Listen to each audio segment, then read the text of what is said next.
Hello everyone and welcome to CyberGate Studio. Today we're going to talk about the Microsoft Surface Laptop 3. Okay, so the reason I got this one, this is the Ryzen 5. This is a 15-inch model with the 8 gigs of RAM and 256 gigs storage. So the reason I got this one is because it's not quite bare bones entry level, but it's also not the super high end, or I say super high end, right? The highest end that the Surface Laptop 3 can go to. And I think that's a gap, or that's a space in between what a lot of other reviewers are giving you. And so this hopefully will give you, if you're in this kind of price range, I think the total was like $1,600. If that's your budget and this is the device you're looking at, it is a very, very pretty device, as we will see. Hopefully this will give you some good insight. So this is just the unboxing for now. I will be giving, and some first impressions, I will be giving the full review treatment. I'll play some video games on it, some easy ones, some bit harder to play ones. I'll be using the Surface dock, and I will be video editing this unboxing review on it. Let's go ahead and open it in this direction so you can see it here. Surface laptop comes off. First thing you see is the laptop. The only one they had was the silver at the time, so I'm testing this thing out, and if I like it, I'll keep it. If it's just not powerful enough for my use case, well then it will be returned. But first impressions, it's weighty, but not in like a cumbersome way, but like in a premium way. But we'll get to that in just a second. As far as what else comes in the box, you've got a little folder thing, very reminiscent of Apple. In fact, I thought it might come with stickers. It doesn't seem to. For some reason, there's just this empty paper. I don't know. So we'll put that back here. Let's open this up right here. This is likely just the power brick. Yep. So I won't be unboxing that right now. Actually, yes, I will, because you probably care about how big it is. So it comes in two parts here. One, you've got the part that goes into the wall, into the brick. So this little dinky charger, this is it. Clearly they're looking for portability here. This charger is incredibly small. Like I'm pretty impressed. This is even smaller and in my opinion a better form factor than even the Apple's iteration of it. So definitely impressed with that. Let's go ahead and try and shove this guy back in there. So now to the Surface itself. Let's go ahead and peel that plastic off. Okay.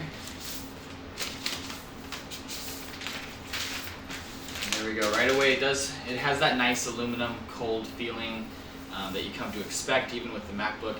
So it does have, I don't know if you can see that, it's got a headphone jack, USB-C. This is I think it's 3.1 speeds, so this is not Thunderbolt, which is a bummer, but it is what it is. Regular USB-A, I'm pretty sure it's the 3.1 as well, at least 3.0 if not 3.1. And then you have the proprietary Surface Connect.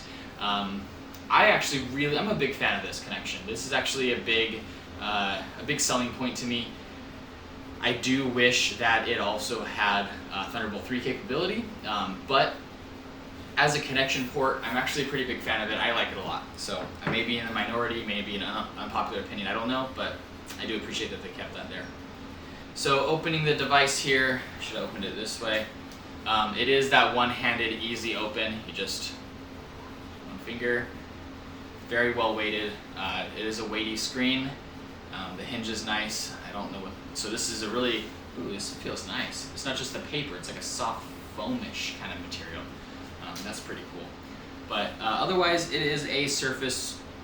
I'm sure you can go to Best Buy and see it, but that's all that comes inside the box. So far, my first impressions, I will say that it is lightweight. It's very nice, premium feeling. I can see, so Panay mentioned that, so there's this line that goes all the way across where the keyboard actually comes up. The whole top part comes up to be serviceable. It requires custom tooling, so you have to pop off these pads down here and unscrew it, and then you can pull that thing off. I also don't know if the storage device is actually proprietary like MacBooks are, from what I understand. So now they did remove from the Surface Laptop 2, they did remove the little plastic antenna support things on the sides, but they did move it to right here by the hinge. For better or worse, I think it's a little weird looking and I don't know, the black one probably is a bit better at hiding it. The silver version, they didn't quite get the color right, so it's like an off-white bar up here that serves no other purpose than just allowing the signals to come through. But I will say this is a very premium feeling device still. I do like that it doesn't have that cutout in the front like the MacBook has, so you can just, it's just slightly overlays. Like if you look at the device, the lid is just slightly taller than the base, which is not really meaningful in any way other than the fact that it gives you something for your finger to grab onto. Otherwise, that concludes my first impressions. I will get to the review of this. This will actually make this my daily driver up until I put out the review and make my conclusion, decide whether or not it's going to continue to be my daily driver or if it will be replaced by maybe a MacBook, maybe I go ahead and go for the Ryzen 7 version. I'm not sure. But go ahead and comment down below to see what you want to be put into the full review of this bad boy. I will take those into consideration when I'm writing the full review and what I'm testing. Go ahead and comment down below what you want to see. Give this video a thumbs up, and I hope to see you in the next one. Please subscribe for more content coming your way, and for the full review of this.